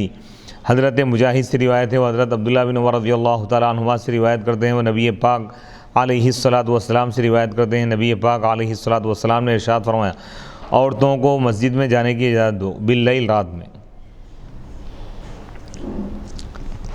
حدیث نمبر 900 حدثنا یوسف بن موسیٰ حدثنا ابو اسامہ قال حدثنا عبید اللہ بن عمر عن نافع عن ابن عمر قال كانت امرأة لعمر تشهد صلاة الصبح والعشاء في الجماعة في المسجد فقيل لها لم تخرجين وقد تعلمين أن عمر يكره ذلك ويغار، قالت وما يمنعه أن ينهاني، قال يمنعه قول رسول الله صلى الله عليه وسلم لا تمنعوا إماء الله مساجد الله۔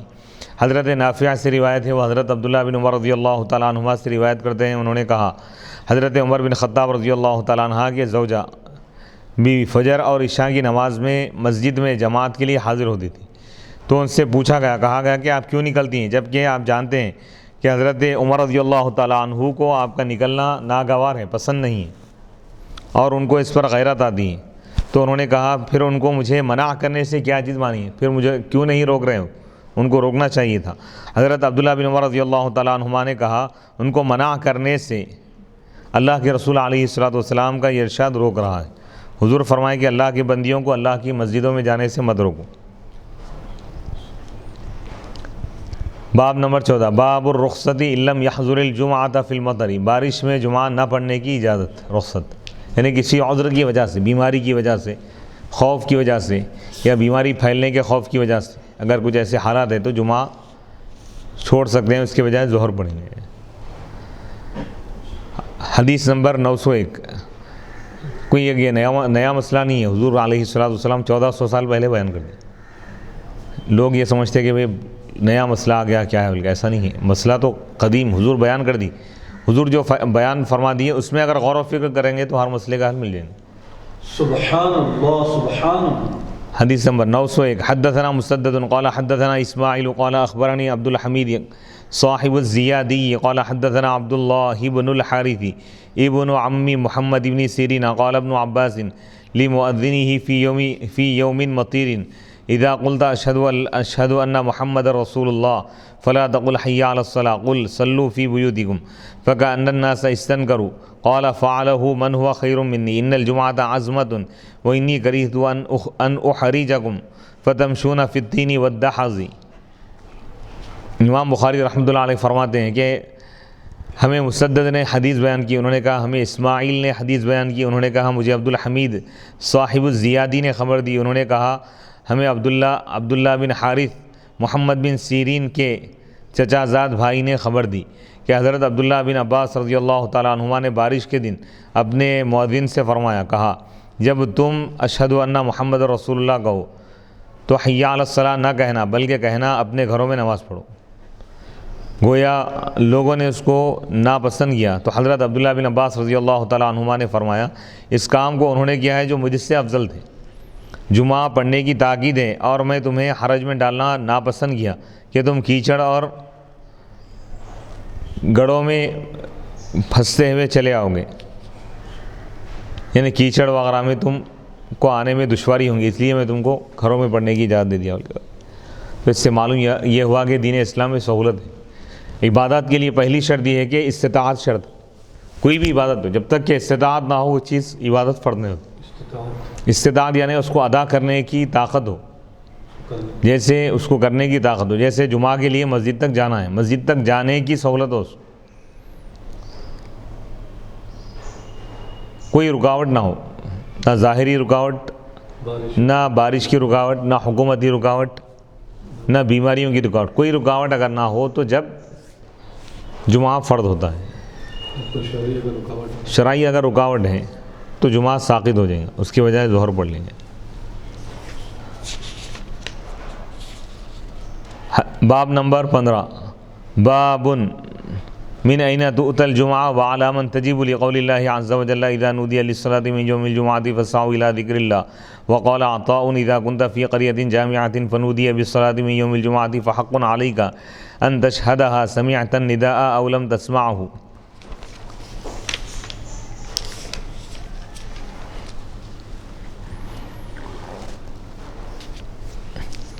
جمعہ پڑھنے کے لیے کہاں سے آنا چاہیے اور کس پر جمعہ پڑھنا واجب ہے؟ کیونکہ اللہ عز و جل کا ارشاد ہے جب جمعہ کے دن اذان دی جائے نماز کی تو تم اللہ کے ذکر کی طرف دوڑو.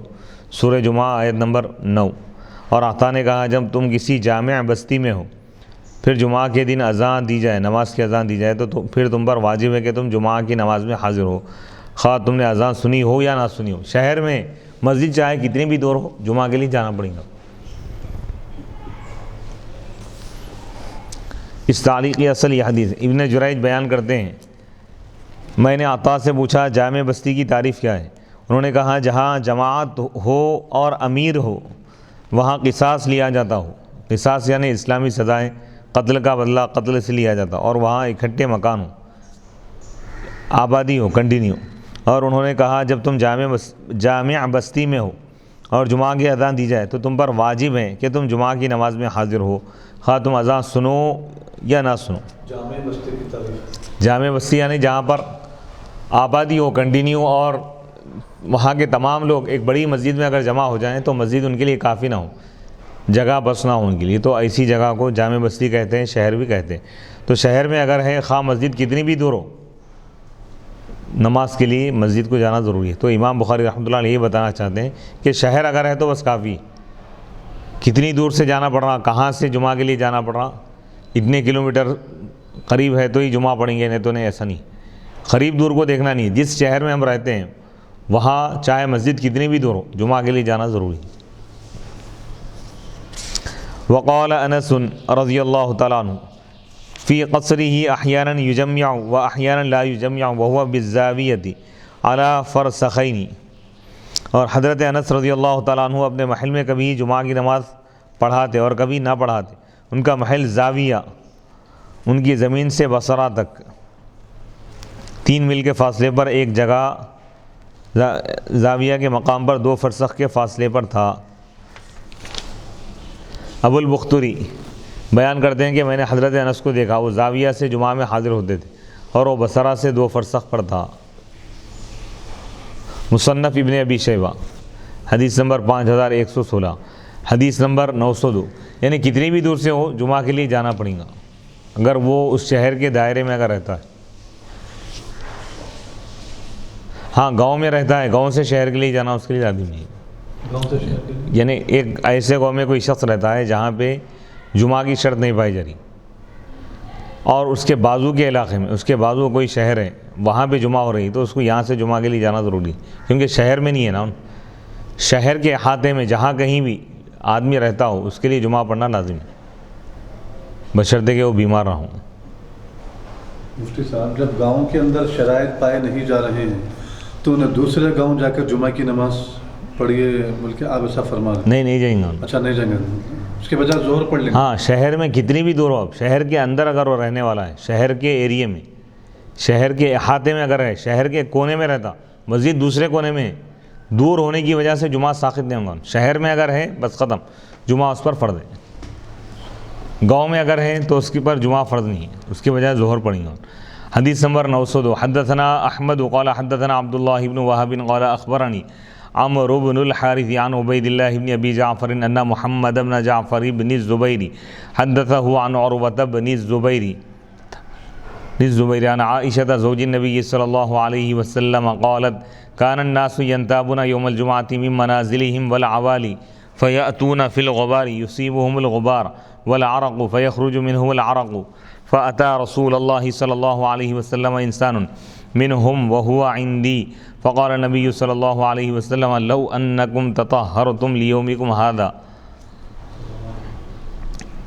امام بخاری رحمۃ اللہ علیہ فرماتے ہیں کہ ہم کو احمد نے حدیث بیان کی، انہوں نے کہا کہ ہم کو عبداللہ بن وہب نے حدیث بیان کی، انہوں نے کہا کہ مجھ کو عمرو بن حارث نے خبر دی، وہ عبید اللہ بن ابی جعفر سے روایت کرتے ہیں کہ محمد بن جعفر بن زبیر نے ان کو یہ حدیث بیان کی، عروہ بن زبیر سے، وہ حضرت عائشہ صدیقہ رضی اللہ تعالیٰ عنہ سے روایت کرتے ہیں، وہ بیان فرماتی ہیں کہ کان الناس کے لوگ اپنے گھروں سے اور مدینے کے اطراف میں بلند آبادیوں سے باری باری نماز جمعہ پڑھنے آیا کرتے تھے، وہ گرد و غبار میں چل کر آتے تھے، ان پر غبار اور پسینہ بہت ان پر غبار بہت ہوتا تھا اور پسینہ بہت آتا تھا، پھر ان کے جسم سے پسینہ نکلتا تھا، پھر ان میں سے ایک شخص اللہ کے رسول علیہ الصلوۃ والسلام کے پاس آیا، اس وقت نبی پاک آپ علیہ الصلوۃ والسلام میرے پاس تھے، تو اللہ کے نبی علیہ الصلوۃ والسلام نے فرمایا کاش تم لوگ اس دن کے لیے غسل کر لیا کرتے۔ اس حدیث کا عنوان ہے جمعہ پڑھنے کے لیے کہاں سے آنا چاہیے، اور اس کی موافقت حدیث کے اس جملے میں لوگ اپنے گھروں سے اور مدینے کے اطراف میں بلند آبادیوں سے باری باری نماز جمعہ پڑھنے آیا کرتے تھے، یعنی دور دراز سے بھی جمعہ کے لیے جانا چاہیے۔ العوالی کے معنی، اس حدیث میں العوالی کا لفظ ہے، یہ عالیہ کی جمع ہے، یہ اللہ کے رسول علیہ الصلوۃ والسلام کے قرب و جوار کی جگہ ہیں، یہ آبادیاں مشرق کی جانب میں 2 میل سے 8 میل تک ہے۔ گاؤں والوں پر جمعہ فرض ہونے کے متعلق مذاہب فقہا کے مذاہب۔ علامہ بدر الدین محمود بن احمد عینی حنفی فرماتے ہیں جو لوگ شہر سے باہر رہتے ہیں ان پر جمعہ کے وجوب کے بارے میں اختلاف ہے۔ حضرت ابو ہریرہ رضی اللہ تعالیٰ عنہ، حضرت انس، حضرت عبداللہ بن عمر، حضرت معاویہ رضی اللہ تعالیٰ عنہم کا یہ مسلک ہے کہ ان پر جمعہ واجب ہے۔ نافع، حسن، عکرمہ، حکم، ابراہیم نخعی وغیرہ کا بھی یہی موقف ہے، کیونکہ حدیث میں اہل قباء میں سے ایک شخص نے کہا ہمیں نبی صلی اللہ علیہ وسلم نے قباء میں جمعہ میں حاضر ہونے کا حکم فرمایا تھا۔ سنن ترمذی حدیث نمبر 5001۔ حضرت ابو ہریرہ رضی اللہ تعالیٰ عنہ بیان کرتے ہیں کہ نبی پاک علیہ الصلوۃ والسلام نے فرمایا جو شخص رات کو اپنے اہل میں پہنچ جائے اس پر جمعہ فرض ہے۔ سنن ترمذی۔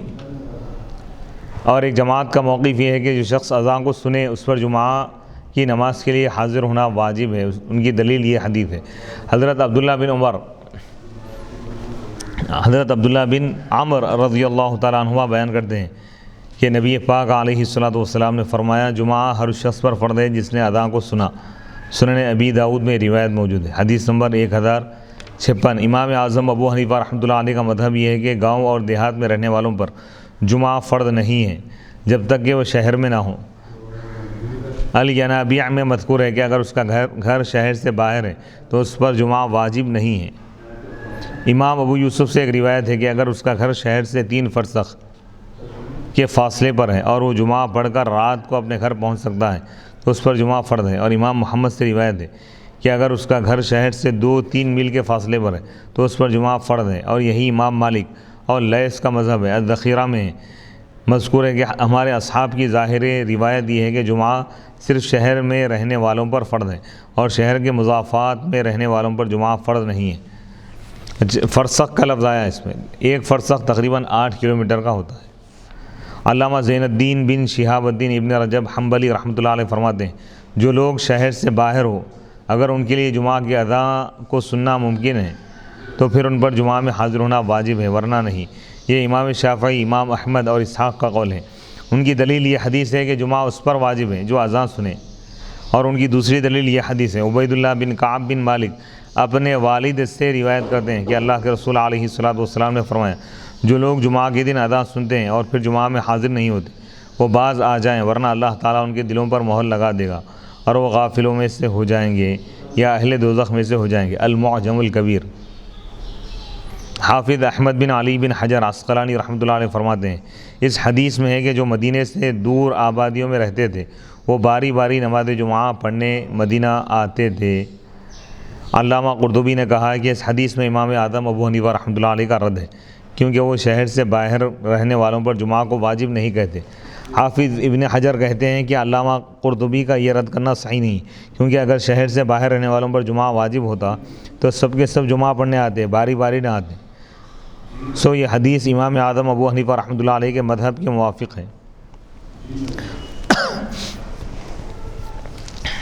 باب نمبر 16، باب وقت الجمعۃ اذا زالت الشمس وكذلك يروى عن عمر وعلي والنعمان بن بشير وعمر بن حريث رضی اللہ تعالیٰ عنہم۔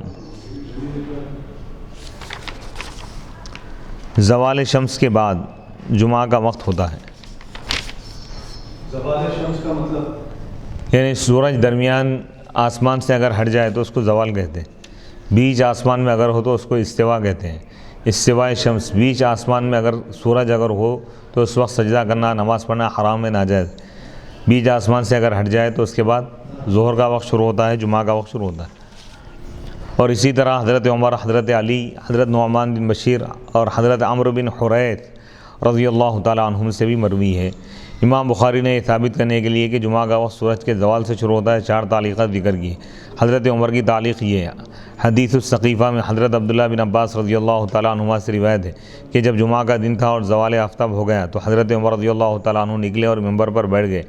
حضرت علی کی تعلیق یہ ہے، عمرو بن مروان اپنے والد سے روایت کرتے ہیں کہ جب زوال آفتاب ہو جاتا تو ہم حضرت علی رضی اللہ تعالیٰ عنہ کے ساتھ جمعہ کی نماز پڑھتے تھے۔ حضرت نعمان بن بشیر رضی اللہ تعالیٰ عنہ کی تعلیق یہ ہے، سماک بیان کرتے ہیں کہ حضرت نعمان بن بشیر رضی اللہ تعالیٰ عنہ ہمیں سورج کے زوال کے بعد جمعہ کی نماز پڑھاتے تھے۔ مصنف ابن ابی شیبہ حدیث نمبر 5187۔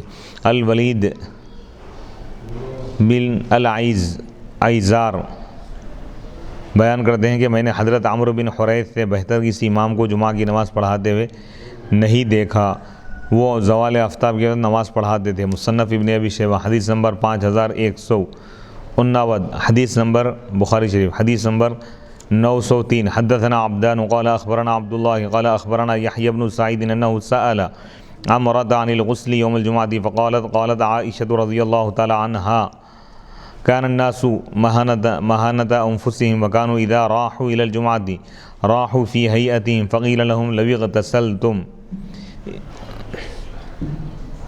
امام بخاری رحمۃ اللہ علیہ فرماتے ہیں کہ ہمیں عبدان نے حدیث بیان کی، انہوں نے کہا ہم کو عبداللہ نے خبر دی، انہوں نے کہا ہم کو یحییٰ بن سعید نے خبر دی، انہ سأل، یحییٰ بن سعید نے عمرہ سے جمعہ کے دن غسل کے بارے میں پوچھا تو انہوں نے کہا حضرت عائشہ صدیقہ رضی اللہ تعالیٰ عنہا نے فرمایا لوگ گھر کا کام کاج کرتے تھے اور جب وہ جمعہ پڑھنے کے لیے جاتے تو اسی حیت میں چلے جاتے تھے۔ تو ان سے کہا اسی حالت میں گھر کے کام کاج کر رہے ہیں، نماز کا ٹائم ہوگا، اسی حالت میں چلے جاتے تھے۔ تو ان سے کہا گیا کاش تم غسل کر لیا، کاش کہ تم غسل کر لیتے تو تمہارے لیے اچھا ہوتا۔ اس حدیث سے معلوم ہوا کہ نماز جمعہ کا وقت زوال آفتاب کے بعد ہے اور یہی وقت ظہر ہے۔ جمعہ کی نماز سے پہلے غسل کرنا مستحب ہے تاکہ جسم کی بدبو زائل ہو جائے اور فرشتوں اور نمازیوں کو ایذا نہ پہنچے، تکلیف نہ ہو، ختم ہو جائے۔ یعنی ایک بڑا اجتماع ہوتا ہے تو لہذا پاک صاف جانا یہ زیادہ بہتر ہے، غسل کر لے کے جانا اور عطر وغیرہ لگا کے جانا زیادہ بہتر ہے۔ جمعہ کی نماز کا وقت بھی وہی ہے جو ظہر کی نماز کا وقت ہے۔ حدیث نمبر 904۔ حدثنا سریج بن النعمان قال حدثنا فلیح بن سلیمان عن عثمان بن عبد الرحمن بن عثمان التمیمی عن انس بن مالک رضی اللہ تعالی عنہ ان النبی صلی اللہ علیہ وسلم کان یصلی الجمعۃ حین تمیل الشمس۔ امام بخاری رحمۃ اللہ علیہ فرماتے ہیں کہ ہمیں سریج بن نعمان نے حدیث بیان کی، انہوں نے کہا ہمیں فلیح بن سلیمان نے حدیث بیان کی، وہ عثمان بن عبد الرحمن بن عثمان التیمی سے روایت کرتے ہیں، وہ حضرت انس بن مالک رضی اللہ تعالیٰ عنہ سے روایت کرتے ہیں کہ نبی پاک علیہ الصلوۃ والسلام جمعہ کی نماز پڑھاتے تھے زوال شمس، زوال آفتاب کے بعد، زوال آفتاب کے وقت جمعہ کی نماز پڑھاتے تھے۔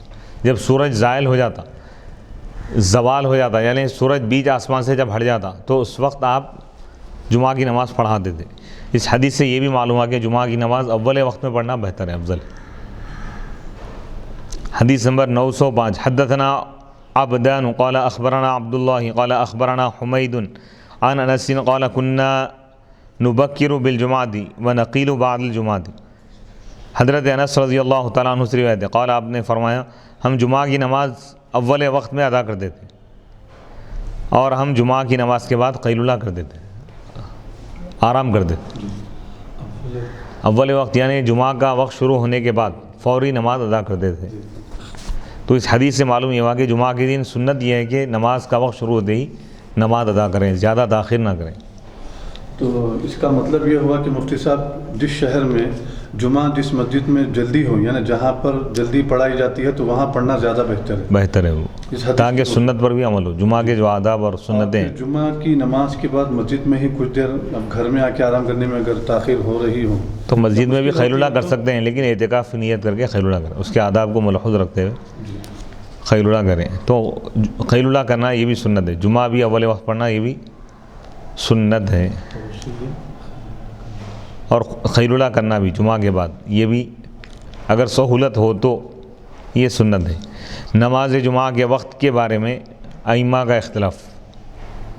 علامہ ابو الحسن علی بن خلف ابن بطال مالکی فرماتے ہیں اس پر فقہاء کا اجماع ہے، اس بات پر اتفاق ہے کہ جمعہ کا وقت زوال آفتاب کے بعد ہوتا ہے، مگر مجاہد نے یہ کہا ہے کہ جمعہ کی نماز کو عید کی نماز کے وقت میں بھی پڑھنا جائز ہے، کیونکہ جمعہ کی نماز بھی عید کی نماز ہے، اور امام احمد بن حنبل نے کہا ہے کہ جمعہ کی نماز کو زوال سے پہلے پڑھنا بھی جائز ہے۔ امام احمد بن حنبل کے پاس زوال سے پہلے بھی پڑھ سکتے برابر، 12:30 سے پہلے بھی پڑھ سکتے برابر۔ یہ قول حضرت انس کی اس حدیث سے مردود ہے، رد کر دیا گیا ہے، جس کو امام بخاری نے اس باب میں روایت کیا ہے، اور یہ قول خلفائے راشدین کے عمل سے بھی مردود ہے، رد کر دیا گیا ہے، یعنی جمہور کے خلاف ہے۔ ابن القصار نے کہا ہے جمعہ دو حال سے خالی نہیں، یا تو وہ ظہر ہے تو اس کا وقت وہی زوال آفتاب ہے، اور یا وہ ظہر کا بدل ہے، یا تو وہ ظہر کا بدل ہے تو بھی اس کا وقت زوال آفتاب ہے، کیونکہ ابدال مبدلات کے وقت کو تبدیل نہیں کرتا۔ ابدال جیسے یعنی جس کے بدلے میں ہے نا بھائی، اگر جمعہ کی نماز یہ خود ظہر ہے یا ظہر کے بدلے میں، ظہر کی طرح ہی اگر ہے تو ظہر کا جو وقت ہے جمعہ کا وقت بھی وہی ہوں، ظہر کے بدلے میں اگر ہے بولے تو ظہر کے بدلے میں ہے تو ظہر اصل ہوگی، تو ظہر کا جو وقت ہوگا جمعہ کا بھی وہی وقت ہوگا۔ ابن قصار اس کی یہ تشریح کر رہے ہیں۔ اس حدیث میں یہ بات مذکور ہے، یہ بات بیان کی گئی ہے کہ حضرت انس رضی اللہ تعالیٰ عنہ نے کہا ہم جمعہ کی نماز جلدی پڑھتے تھے، اس سے ان کی مراد یہ ہے کہ وہ آفتاب کے زوال کے فوراً بعد نماز جمعہ پڑھ لیتے تھے۔ حضرت انس رضی اللہ تعالیٰ عنہ نے فرمایا ہم نماز جمعہ کے بعد قیلولہ کرتے تھے، یعنی نماز جمعہ جلدی پڑھنے کی وجہ سے، کیونکہ وہ اول وقت قیلولہ نہیں کر سکتے تھے، اس لیے نماز جمعہ کے بعد قیلولہ کرتے تھے۔ قیلولہ کے معنی ہے دوپہر کے وقت سونا، آرام کرنا کچھ دیر کے لیے۔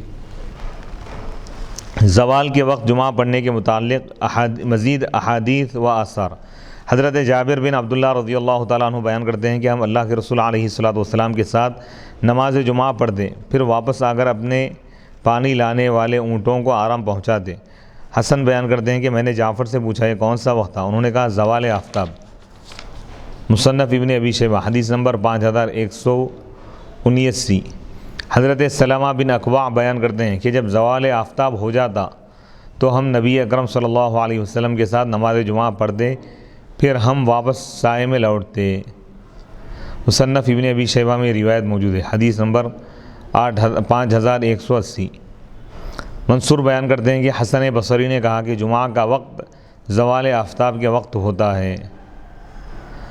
ابراہیم نخعی نے کہا ہے کہ جمعہ کا وقت وہ ہے جو ظہر کا وقت ہے۔ مصنف ابن ابی شیبہ حدیث نمبر 5159۔ باب نمبر 17، باب اذا اشتد الحر یوم الجمعہ، جب جمعہ کے دن سخت گرمی ہو تو کیا حکم ہے۔ حدیث نمبر 906۔ حدثنا محمد بن ابی بکر المقدمی قال حدثنا حرمی بن عمارة قال حدثنا ابو خلدة وخالد بن دینار قال سمعت انس بن مالک یقول كان النبي صلی اللہ علیہ وسلم اذا اشتد البرد بکر بالصلاة واذا اشتد الحر ابرد بالصلاة يعني الجمعة۔ قال يونس بن بكير اخبرنا ابو خلدة فقال بالصلاة ولم يذكر الجمعة، وقال بشر بن ثابت حدثنا ابو خلدة قال صلى بنا امیر الجمعة ثم قال لي انس رضی اللہ تعالی عنہ كيف كان النبي صلی اللہ علیہ وسلم يصلي الظہر. امام بخاری رحمۃ اللہ علیہ فرماتے ہیں کہ ہمیں محمد بن ابی بکر نے حدیث بیان کی. انہوں نے کہا ہمیں حرمی بن عمارہ نے حدیث بیان کی. انہوں نے کہا ہمیں ابو خلدہ نے حدیث بیان کی. وہ خالد بن دینار سے روایت کرتے ہیں. انہوں نے کہا میں نے حضرت انس بن مالک رضی اللہ تعالیٰ عنہ کو یہ بیان کرتے ہوئے سنا ہے کہ جب سخت سردی ہوتی تو نبی صلی اللہ علیہ وسلم جلدی نماز پڑھتے، اور جب سخت گرمی ہوتی تو نماز کو ٹھنڈا کر کے پڑھتے، یعنی جمعہ کو. یعنی سردیوں کے دنوں میں اول وقت جمعہ پڑھ لینا بہتر ہے، افضل ہے، اور گرمیوں کے دنوں میں تاخیر سے پڑھنا ہی افضل ہے، تاکہ یعنی وقت شروع ہونے کے بعد فوراً پڑھ لینا ہی افضل ہے. اور اگر گرما کا موسم ہے تو اس میں تاخیر سے پڑھنا افضل ہے، تھوڑی دیر توقف کر کے تھوڑا وقت گزرنے کے بعد پڑھنا چاہیے. یونس بن بکیر نے کہا ہمیں ابو خلدہ نے خبر دی. انہوں نے نماز کا لفظ کہا اور جمعہ کا ذکر نہیں کیا. اور بشر بن ثابت نے کہا ہمیں ابو خلدہ نے حدیث بیان کی. انہوں نے کہا ہمیں امیر جمعہ نے نماز پڑھائی. پھر حضرت انس رضی اللہ تعالیٰ عنہ سے کہا نبی پاک علیہ الصلاۃ والسلام کس طرح ظہر پڑھتے تھے. تو اب اس میں اختلاف ہے. بعض لوگ بول رہے ہیں کہ ظہر کی نماز کے بارے میں کہ ظہر کی نماز سردیوں کے موسم میں ابتدائی وقت میں وقت شروع ہوتے ہی پڑھ لینا بہتر ہے، اور گرما کے موسم میں تاخیر سے پڑھنا، ظہر کے وقت کے اندر ہی کچھ گرمی کم ہونے کے بعد تاخیر سے پڑھنا افضل ہے. تو بعض علماء یہ کہتے ہیں کہ جمعہ چاہے موسم کچھ بھی ہو، کسی بھی موسم میں، ہر موسم میں، گرما کا موسم ہو یا سرما ہو یا بارش ہو، اس میں وقت شروع ہوتے ہی پڑھ لینا بہتر ہے، افضل ہے. اکثر علماء یہ فرما رہے ہیں کہ زوال سے پہلے جمعہ پڑھنے کا عدم جواز، یعنی زوال کا وقت شروع ہونے سے پہلے جمعہ نہیں پڑھ سکتے. علامہ ابو الحسن علی بن خلف ابن بطال مالکی فرماتے ہیں کہ اس باب سے بھی وہی مقصود ہے جو پچھلے باب سے مقصود تھا، اور وہ یہ ہے کہ جمعہ کا وقت وہی ہے جو ظہر کا وقت ہے، اور یہ کہ جمعہ ظہر کے بعد پڑھا جائے گا، ظہر کے وقت کے بعد، اور سخت گرمی میں ٹھنڈے وقت میں جمعہ پڑھا جائے گا، ادا کیا جائے گا. اور جب یہ ثابت ہو گیا کہ جمعہ کا وقت وہی ہے جو ظہر کا وقت ہے، تو پھر جمعہ کو زوال کے وقت سے پہلے پڑھنا جائز نہیں ہے، جیسا کہ مجاہد اور امام احمد کا قول ہے. ایک تابعی ہے مجاہد، اور امام احمد بن حنبل دونوں کے پاس زوال سے پہلے بھی پڑھ سکتے، لیکن تمام علماء اور فقہاء کے پاس زوال سے پہلے نہیں پڑھ سکتے. ظہر کا جو وقت ہے جمعہ کا وہی. باب المشی الی الجمعۃ وقول اللہ جل ذکرہ. یہاں سے ایک نیا بیان شروع ہو رہا ہے، انشاءاللہ ہم اس کو بیان کریں گے. وصلی اللہ تعالی علی خیر خلقہ سیدنا محمد وعلی آلہ واصحابہ وبارک وسلم اجمعین. اللہم صلی علی سیدنا محمد وعلی آلہ وصحبہ افضل صلواتک وعدد معلوماتک وبارک وسلم. ربنا آتنا فی الدنیا حسنۃ وفی الآخرۃ حسنۃ وقنا عذاب النار. یا رب العالمین، یا ارحم الراحمین، یا اکرم الاکرمین، تو اپنی خصوصی رحمتوں سے ہم سب کو دنیا اور آخرت میں بہرور فرما. اپنی مہربانی، اپنی عنایت اور اپنے کرم اور اپنے فضل سے ہم کو نواز دے مولا. دونوں جہاں میں ہم کو کامیابی عطا فرما. ہمارے ساتھ خیر کا معاملہ فرما، فضل کا معاملہ فرما، رحمت کا معاملہ فرما، معافی کا معاملہ فرما، مغفرت کا معاملہ فرما، عطا کا معاملہ فرما، سخا کا معاملہ فرما، عنایت کا، مہربانی کا، لطف کا، کرم کا، اپنی نرمی کا، اپنی محبت کا معاملہ فرما. یا رب العالمین، جس طرح تو اپنے صالحین نیک بندوں پر رحم فرماتا ہے مولا، ہم پر بھی رحم فرما. جس طرح تو نے اولیاء پر کرم فرمایا مولا، ہم پر بھی کرم فرما. جس طرح تو اولیاء کو مولا اعلیٰ مقام عطا کیا ہے، ان کے صدقے میں مولا ہم کو دونوں جہاں میں کامیابی عطا فرما. مولا جو درس دے رہے ہیں ان کو بھی مولا کامیابی عطا فرما. جو درس سن رہے ہیں، جو درس کے لیے اہتمام کر رہے ہیں، جناب سید محمد عبد الواسع حسینی کو مولا اپنی رحمتوں سے مالا مال فرما. ان کے اہل و عیال، ان کی بیوی بچوں کو بھی مولا صحت اور عافیت اور سلامتی عطا فرما. دونوں جہاں میں کامیابی عطا فرما، کامرانی عطا فرما. ہر وبا، بلا، بیماری، مصیبت، غم اور پریشانی اور آفتوں سے اور گردشوں سے، بلاؤں سے، بیماریوں سے، وباؤں سے اور ہر شر سے، ہر مصیبت سے، ہر حادثے سے، جانی و مالی نقصان سے مولا محفوظ فرما۔ مولا ہم سب کی حفاظت فرما، عالم اسلام پر اپنی رحمتوں کا نزول فرما، اور اس میں جو لوگ شامل ہیں مولا، یعنی عالمی جو مہم ہماری چل رہی مولا، حدیث رسول صلی اللہ علیہ وسلم، حضور علیہ الصلاۃ والسلام کی محبت اور امن اور تعلیم اور آپ کی زندگی اور آپ کی سیرت اور آپ کی مکمل کامل زندگی اور آپ کے تمام احادیث کو کائنات کے ذرے ذرے تک پوری دنیا میں اس کی اشاعت کا جو بیڑا اٹھایا گیا ہے مولا، جو مہم چلائی گئی ہے مولا، اس میں جو شریک ہے مولا، جس حیثیت سے شریک ہے، ہر اعتبار سے مولا ان کو نواز دے۔ جو اس میں مخلصین جو تعاون کر رہے ہیں مولا، ان کو بھی نواز دے، اپنی رحمتوں سے مالا مال فرما۔ جو مدد کر رہے ہیں مولا، ان کو تو اپنی رحمتوں سے نواز دے۔ حضور علیہ الصلاۃ والسلام کا جو فرمان ہے، نظر اللہ امرأن، حضور جو دعا عطا فرمائے مولا، اس کا فیضان مجھ کو اور اس میں جتنے لوگ ہیں، جناب عبد الواسع حسینی کو بھی مولا، ان کے اہل و عیال کو بھی اور ہمارے اہل و عیال کو بھی عطا فرما۔ اس کی برکتیں اور اس کی بہاریں، اس کی خوشحالیاں، اس کی برکتیں ہم کو عطا فرما۔ حضور علیہ الصلاۃ والسلام کی حدیث کی برکتیں ہم کو عطا فرما مولا۔ حضور علیہ الصلاۃ والسلام کی حدیثوں کا فیضان ہم کو عطا فرما۔ حضور علیہ الصلاۃ والسلام کی سیرت اور میلاد، حضور علیہ الصلاۃ والسلام کی تعلیمات، حضور کے وجود مبارک، حضور علیہ الصلاۃ والسلام کی نبوت اور رسالت کے جو فیوض و برکات ہیں، آپ کا علمی جو فیضان ہے مولا، آپ کا جو عملی فیضان ہے، آپ کی تمام فیوض و برکات سے ہم کو مالا مال فرما، اور قیامت تک آنے والی ہماری نسلوں میں مولا حدیث کے فیضان کو، اس کی محبت اور اس کی اشاعت کے جذبے کو مولا جاری و ساری فرما۔ سید محمد عبد الواسع حسینی، ان کی اولاد اور نسلوں میں بھی اس سلسلے کو جاری و ساری کر دیں۔ حضور علیہ الصلاۃ والسلام کی خصوصی عنایت کے ذریعے مولا ہماری ان تمام دعاؤں کو قبول فرما، ہمارے تمام ظاہری اور باطنی تمام مرادوں کو مکمل فرما، دونوں جہاں میں کامیابی عطا فرما، خوشحالی اور برکتیں عطا فرما۔ اس حدیثوں کی برکت سے مولا وباؤں سے ہماری حفاظت فرما، ہمارے اہل خانہ کی حفاظت فرما، کرونا وائرس کے شر سے ہماری حفاظت فرما۔ جتنے مسلمان متاثر ہیں مولا، ان کو صحت اور عافیت عطا فرما، پوری انسانیت کی حفاظت فرما، کافروں کو اسلام اور ایمان کی توفیق عطا فرما۔ ہندوستان کی سرزمین سے اور حیدرآباد کی سرزمین سے اس بیماری کو ختم فرما دے۔ حضور نبی رحمت کے صدقے میں ہماری ان تمام دعاؤں کو قبول فرما۔ وصلی اللہ تعالیٰ علی خیر خلقہ سیدنا محمد و آلہ و اصحابہ اجمعین، والحمد للہ رب العالمین۔